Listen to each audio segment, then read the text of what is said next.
Now, in order to create a MapReduce program, we need a Java IDE such as Eclipse.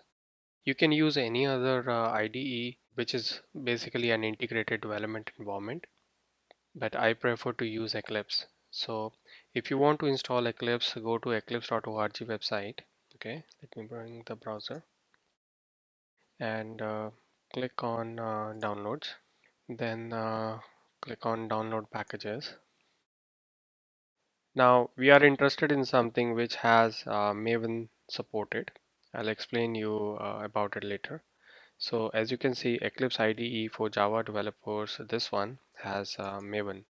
So we can download this. Also note that you are downloading the version which is compiled for your hardware. I have 64-bit Mac, so I can download this one. If you have Windows or any other operating system, you need to download the right version. Okay, and Eclipse website usually shows you the right version by default. But if it doesn't, you need to browse a little bit on this page and find the right version for your machine. Okay, so you can download it and then install it on your machine.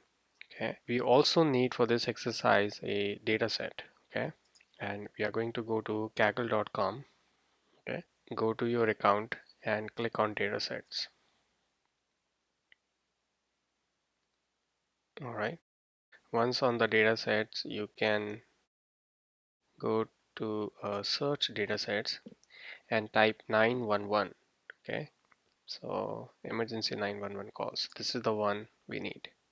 All right, so we are going to use a data set for emergency 911 calls. Okay, and it's in CSV format, and you can read about it on this page.